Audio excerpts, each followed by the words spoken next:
తండ్రి పరిశుద్ధంగా మంచి చేసినట్టు ఉన్నాను.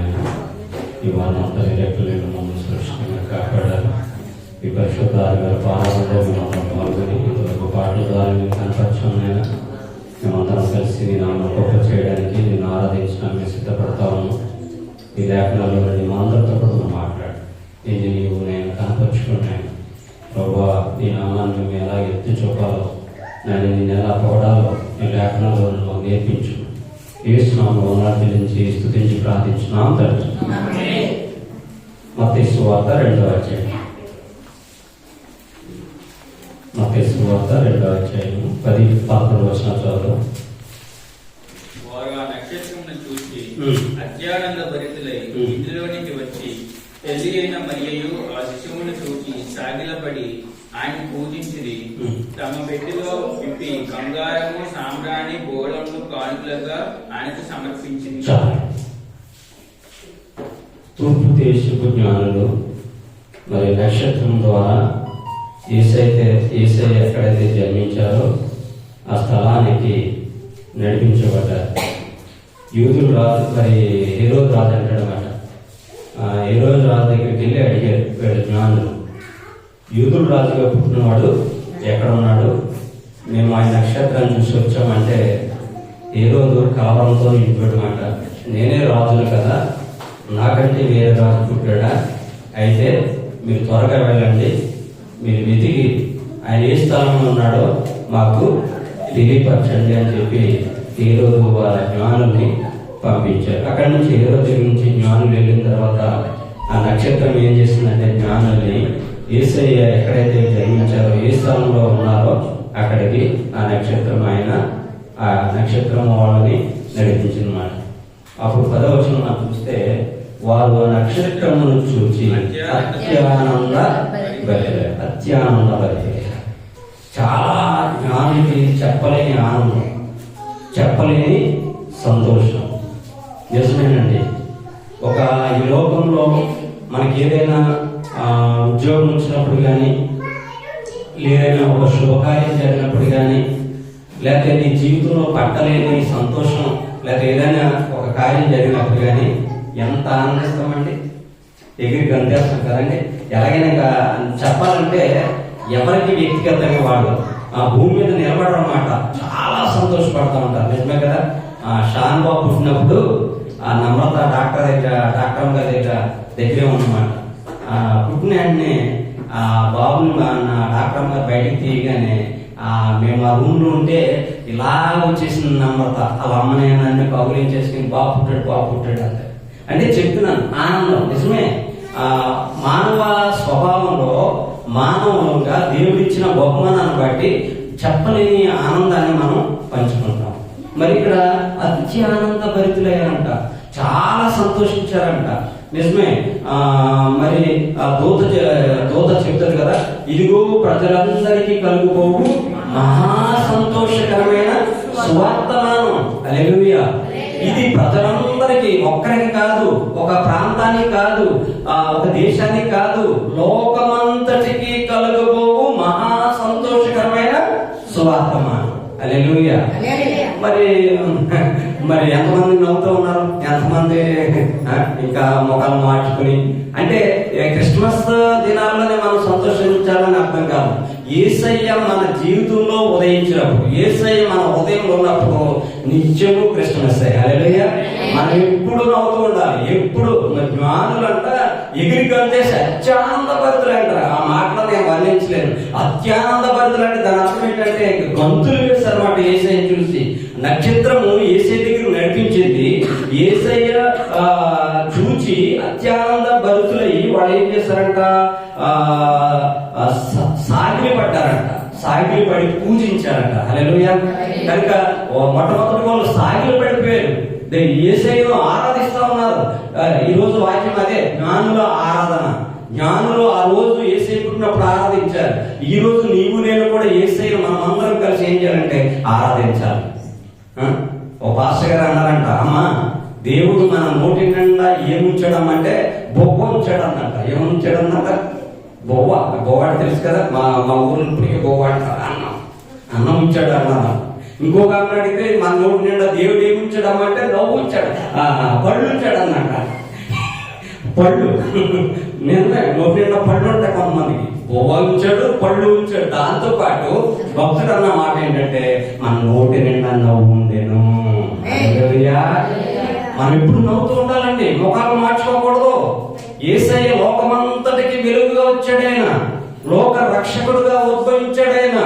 మనము ఎప్పుడు మన సమస్యలున్నా, కష్టాలున్నా, బట్టలున్నా, ఏమున్నా, ఏం లేకపోయినా, అనారోగ్యం ఉన్నా మన నోటి నిండా దేవుడు ఏం ఉంచాడు? నవ్వించాడు. మనం నవ్వుతూ ఉండాలి. హల్లెలూయా. ఈ క్రిస్మస్ దినాల్లో మన గృహాలలో నవ్వుండును కాక, సంతోషముండును కాక, అత్యానంద భరితులుగా ఉండును కాక. కనుక జ్ఞానులు గంతులు వేసి దేవుని ఆరాధించి వాళ్ళు మూడు రకాల విధాలైన కానుకలు ఇచ్చారంటే, త్వరగా మనం చూసుకున్నామంటే మొట్టమొదటిగా వాళ్ళు పెట్టెలు విప్పి ఏమి ఇచ్చారంటే బంగారాన్ని ఇచ్చారు. హల్లెలూయా. బంగారము దైవత్వానికి గుర్తు, రాజరికానికి గుర్తు. దేనికి గుర్తు అంటే యేసయ్య దేవుడు, ఈ లోకమంతటికి దేవుడు, లోక రక్షకుడు, ఆయన దేవుడు అని చెప్పి వాళ్ళు జ్ఞానులు, ఖగోళ శాస్త్రజ్ఞులు ఎంతో జ్ఞానంతో వాళ్ళు ముందుగానే యేసు ప్రభు అసలు ఈ లోకానికి ఎందుకు వచ్చాడో ముందుగానే వాళ్ళు ఏం చేశారంటే బంగారం తీసుకొచ్చారండి. బంగారం చాలా విలువైంది కదా, బంగారం చాలా విలువైంది. సొలొమోను రాజు గారి కంట అందరికి కట్టినప్పుడు శావదేశపు రాణి 240 మణుగుల బంగారం తీసుకొచ్చిందంట. ఎంత తీసుకొచ్చిందండి? ఆవిడ తీసుకొచ్చిన వస్తువులకి ఎవరు తీసుకురాలేదంట. అంటే రాజుగారికి గౌరవించి ఆమె అంత బంగారాన్ని తీసుకొచ్చింది. ఈ జ్ఞానులు కూడా యేసయ్య కొరకు బంగారాన్ని తీసుకొచ్చారు. ఏంటంటే యేసయ్య రాజుగా, ఈ లోకంలో రాజుగా వెళ్తాడు, ఈ ప్రపంచాన్ని రాజుగా వెళ్తాడని చెప్పి ఆయన గుర్తుగా, రాజరికానికి గుర్తుగా బంగారాన్ని తీసుకొచ్చారన్నమాట. అందుకే భక్తుడైన ఇర్మియా ఏమంటాడంటే 23వ అధ్యాయంలో చూడండి ఒకసారి. ఇర్మియా గ్రంథము 23వ అధ్యాయము 5వ వచనం చూడండి. యెహోవా ఇలాగు ఆజ్ఞయించుచున్నాడు, రాబోవు దినములలో నేను దావీదునకు నీతి చిగురును పుట్టించెదను. అతడు రాజై పరిపాలన చేయును. అతడు వివేకముగా నడుచుకొనుచు కార్యము జరిగించును. భూమి మీద నీతి న్యాయములను జరిగించును. దావీదునకు నీతి చిగురు పుట్టిస్తాడంట. అతడు రాజై పరిపాలన చేస్తాడు. హల్లెలూయా. ఇది యేసయ్య గురించి రాయబడిన లేఖనం, ఇది ప్రవచనం. నీతి చిగురుగా ఆయన భూమి మీదకి వస్తాడు, రాజుగా పరిపాలన చేస్తాడు అని చెప్పి భక్తుడైన ఇర్మియా ప్రవచించాడు. చూడండి మత్తయి సువార్త 2వ అధ్యాయం 2వ వచనంలో కూడా మనం ఈ మాట మనం చూస్తాం. ఏంటంటే యూదులు రాజుగా పుట్టినవాడు, జ్ఞానం అడుగుతున్నారు, యూదులు రాజుగా పుట్టినవాడు ఎక్కడ ఉన్నాడు? మరి పిలాతు అడిగాడు యేసయ్యని. యేసయ్యని ఏమడి అంటే నువ్వు యూదులు రాజు అంటే నువ్వు అన్నట్టే అన్నాడు. హల్లెలూయా. యేసయ్య ఏమన్నాడు? నువ్వు అన్నట్టే. కనుక ఆయన ఈ భూమి మీద రాజుగా వచ్చాడు. ఈ భూమి మీదే కాదు, పరలోక రాజ్యంలో, ఇక్కడ ఈ భూమి మీద పరలోకంలో కూడా ఆయన ఎల్లప్పుడూ నిత్యము రాజుగా. ఆయన ఎవరంటే మన దేవుడు రారాజు. హల్లెలూయా. ఈ రోజు ఉదయకాలం మనం దేవుని ఏమైనా ఆరాధించాలంటే యేసయ్య నువ్వు రాజులకు రాజు, రాజునైనా, ప్రభువులకు ప్రభువునైనా అని దేవుని నామాన్ని మనం ఏం చేయాలి? గొప్ప చేయాలి. చూడండి ప్రకటన గ్రంథంలో ఒక మాట అంటారు. 19వ అధ్యాయము 16వ వచనం చదువుతుంది. ప్రకటన గ్రంథం 19వ అధ్యాయము 16వ వచనం మాట చదువుతుంది. రాజులకు రాజును, ప్రభువులకు ప్రభువును అని నామము ఆయన వస్త్రం మీదను మన దేవుని మీద రాయబడింది. మన యేసయ్య మీద ఏమన్నంటే ఆయన రాజులకు రాజు, ప్రభువులకు ప్రభు అని నామము రాయబడ్డది. హల్లెలూయా. కానీ ఈ ముమ్మాటికి రాజు అండి.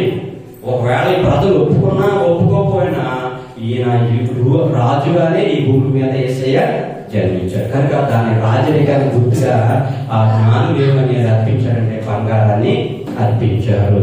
మరి అందుకే భక్తుడైన దావీదు అంటాడు, ఏమని సంబోధిస్తాడు మన దేవుని?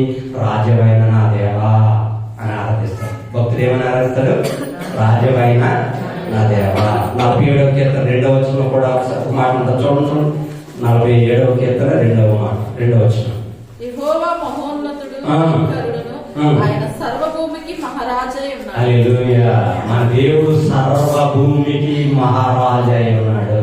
అంత గొప్ప దేవుని ఉదయకాలం మనం ఆరాధించబోతున్నాం.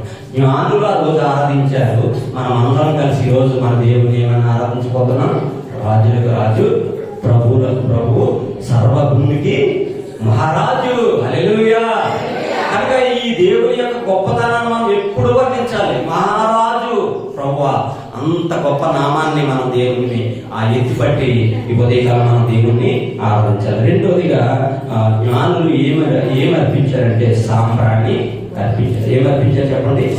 సాంబ్రాణి. దీనికి దేనికి సాదృశ్యం అంటే పూజకు సాదృశ్యం. సాంబ్రాణి దేనికి సాదృశ్యం?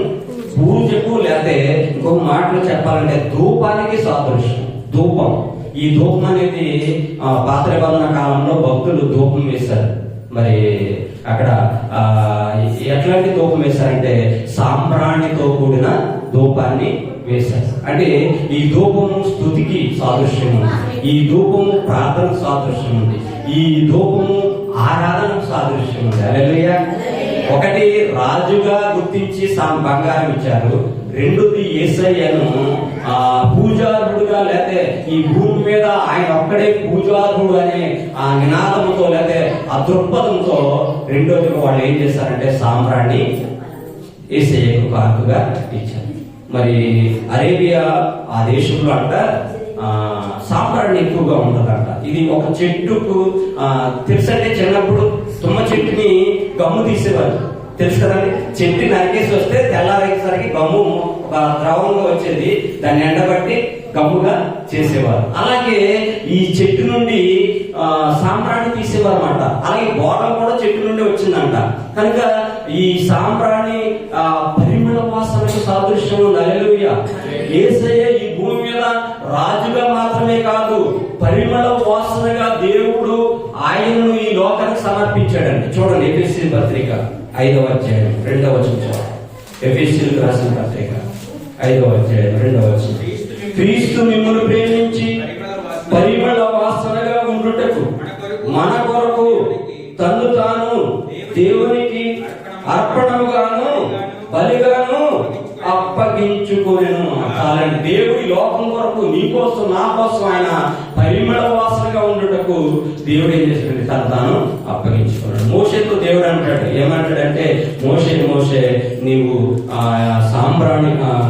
సాంబ్రాణిని తీసుకుని నాకు ధూప నైవేద్యంగా చేయని ఒక మాట అంటాడు. ఎక్కడ ఉంటుందంటే నిర్గమకాండం 30వ అధ్యాయం 34వ వచనం. చదువు సరే, ఆ మాట చదువుతూ ముందుకెళ్దాం. నిర్గమకాండం 30వ అధ్యాయము 34వ వచనం చదువు. మరియు యెహోవా మోషేతో ఇట్లనెను, నీవు పరిమళ ద్రవ్యములను అనగా జడమాంసి, గోపి, చందనము, గంధపు చెక్కను, ఈ పరిమళ ద్రవ్యమును స్వచ్ఛమైన సాంబ్రాణిని సమభాగముగా తీసుకుని చాలండి. కనుక స్వచ్ఛమైన సాంబ్రాణి మోషేతో దేవుడు చెప్తున్నాడు, స్వచ్ఛమైన సాంబ్రాణిని తీసుకోమన్నాడు. అంటే సాంబ్రాణి ధూపానికి సాదృశ్యంగా, లేకపోతే పరిమళ వాసనగా సాదృశ్యంగా సాంబ్రాణి కనబడుతుంది. అంటే యేసే రాజు మాత్రమే కాదు, కానీ ఈ భూమి మీద ఆయన ఏం చేశారంటే దేవుడు తాను ఈ భూమి మీద ప్రజల కొరకు ఆయన అప్పగించుకుని ఆయన ఈ భూమి మీద పూజారులు మాత్రమే కాదు, కానీ చివరిగా ఇంకో మాట మనం చూద్దాం. మూడోదిగా బోళాన్ని జ్ఞానులు అర్పించారు. బోళం అర్పించారు. బోళం దేనికి సాదృశ్యం అంటే చెడిపోకుండా పదార్థాన్ని కాపాడుతుందండి. చనిపోయినప్పుడు బాడీ పాడవకుండా ఏం చేస్తారంటే బోళముతో చక్కగా భద్రపరుస్తారు అన్నమాట. యేసయ్య చనిపోయినప్పుడు చూడండి ఒకసారి, యేసయ్య చనిపోయినప్పుడు యోహాను సువార్త 19వ అధ్యాయం చూడండి ఒకసారి. యోహాను సువార్త 19వ అధ్యాయము 39వ వచనం.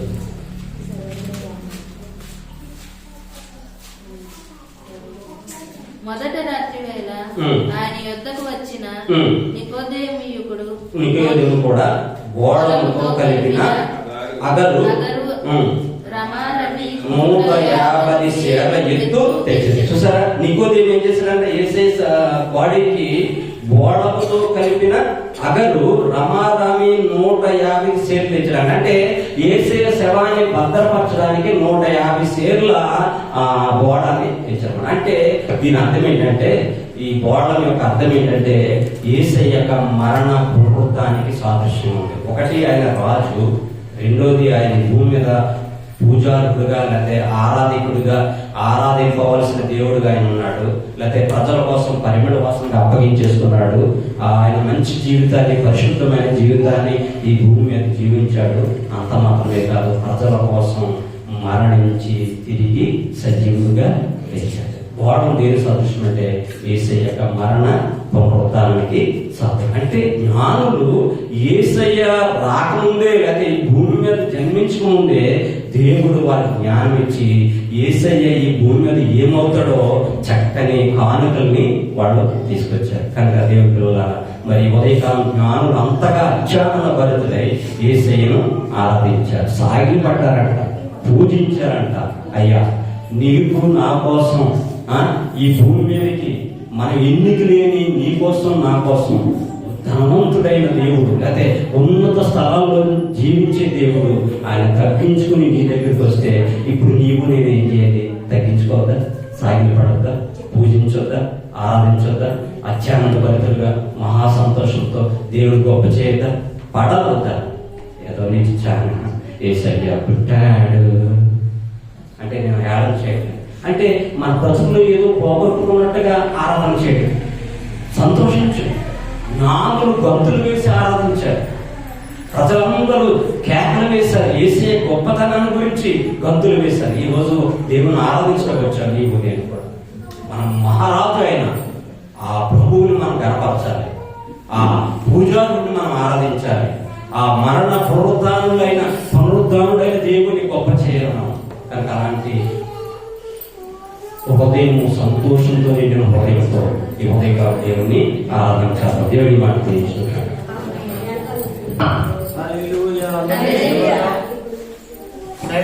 అందరూ ఎవరు కేకలేస్తున్నారు? హల్లెలూయా, హల్లెలూయా.